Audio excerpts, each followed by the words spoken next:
అప్పులు అప్పులు అన్నాడు కదనయ్య, అప్పే ఉడతలేదు మాకు అన్నాడు. మరి తెచ్చిన అప్పులన్నీ ఏం చేస్తున్నాడో అర్థమవుతలేదు. అప్పులు మళ్ళీ ఒక 4,000 కోట్లు తెచ్చిండు, రూపాయి 2 రూపాయలు కాదు, 4,000 కోట్లు తెచ్చిండు. ఇంకో ఎక్కడికి వెళ్ళి తెచ్చిండు అవును చూడు క్లియర్గా. ఇగో తెలంగాణ చూస్తురా, చూడండి ఇక్కడ అప్పులు లేవు,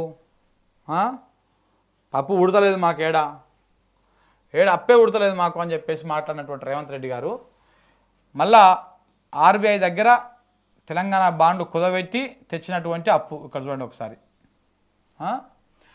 మొత్తం 4,000 కోట్లు తెస్తున్నాడు.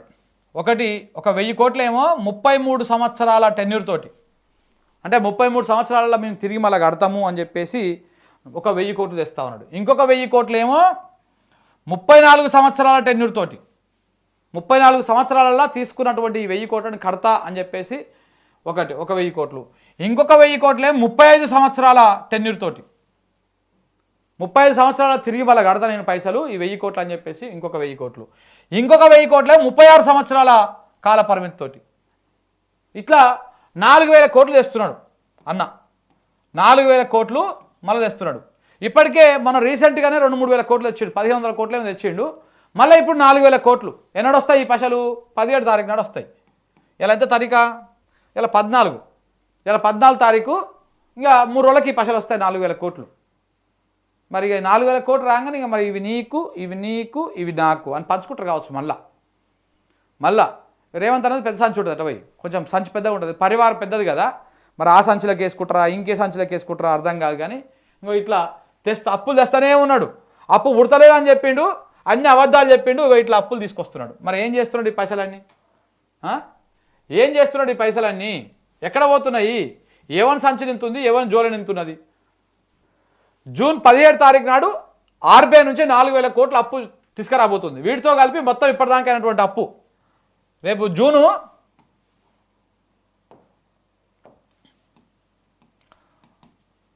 17 నాడు 4,000 కోట్లు తెస్తున్నాడు.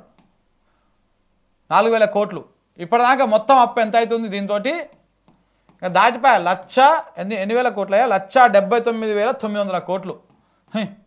పాపం పెరిగినట్టే పెరుగుతుంది చూడ్రి.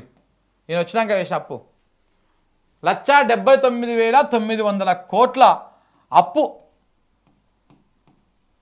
అప్పు రేవంత్ రెడ్డి గారు వచ్చినాక చేసిన అప్పు. మరి పైసలన్నీ ఎక్కడ పోతున్నాయి? ఎవరి జేబులు నింతున్నాయి? ఎక్కడ ఏమవుతుంది? ప్రతి నెల తెచ్చుకుంటా ఏం చేస్తున్నాడు ఈ పైసలన్నీ? మళ్ళీ ఏమనంటే మాకు పైసలు అప్పు ఉడతలేదు. వచ్చే ఆమ్దానేమో మనకు 18,500 కోట్లు అని మీరే చెప్పారు.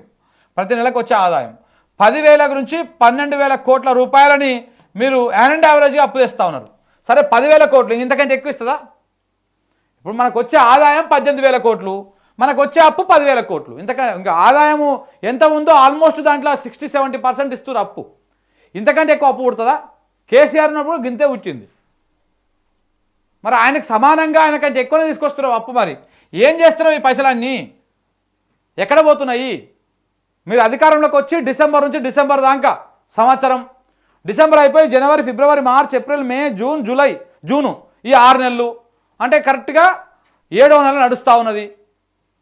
సంవత్సరం 7వ నెల. ప్రతి నెల చూడు రాదు ఎంతెంత చేస్తున్నాం అప్పు. 1,79,000 కోట్లు అంటే 12,000 కోట్లు వేస్తున్నావు ప్రతి నెల అప్పు. కేసీఆర్ తెచ్చేదానికంటే కూడా ఎక్కువనే తెస్తున్నావు ప్రతి నెల తేవాల్సినటువంటి అప్పు అంతా. ఇవన్నీ ఎక్కడ పోతున్నాయి పైసలు? పోనీ ఏమైనా కొత్త స్కీమ్ పెట్టినావు, ఏమైనా కొత్త పథకం పెట్టినావు అంటే అవి కూడా లేకపోయా. అవే పాత పథకాలన్నీ కట్టుబెడితివి. గొర్రెల స్కీమ్ బాయ్, బర్రెల స్కీమ్ బాయ్, చేపల స్కీమ్ బాయ్, గా ముదిరాజులకు ఇచ్చేటువంటి గా మోపెడ్లు అవి ఉంటుండే గవి బాయ్, అన్నీ బాయ్. ఏ స్కీములు లేకపోయా. కేసీఆర్ ఇచ్చిన 2,000 ఇవ్వబడితివి. కేసీఆర్ ఎకరానికి 10,000 ఇస్తే నువ్వు 12,000 ఇస్తా అని చెప్పేసి అవి సగానికి సగం ఎగ్గొట్టబడితివి. మరి ఇంక ఏం చేసినావని? ఏమైనా కొత్త ప్రాజెక్ట్ కట్టకపోతివి, కాలువ దొమ్మకపోతివి, ఓ టన్నెల్ దొమ్మకపోతివి, ఓ కట్టవయ్యకపోతివి. ఏం చేయకముందుకే మరి ఈ పైసలన్నీ ఎక్కడ పోయినాయి? అంటే కాంగ్రెస్ వాళ్ళు దోసుకుంటారు, తింటారు వాళ్ళు. రాష్ట్రానికి వచ్చే ఆదాయం వస్తూనే ఉన్నది, వచ్చే అప్పు వస్తూనే ఉన్నది. తెలంగాణ బికార్ది అవుతుంది అంటే మీనింగ్ ఏంటిది? కాంగ్రెస్ వాళ్ళు బలుస్తుర్రు అని. కాంగ్రెస్ వాళ్ళు గట్టిగా బగ్గా మేస్తున్నారు అని ఈ పైసలన్నీ సంచులు పట్టుకొని జోలె పట్టుకొని నింపుకుంటున్నారు.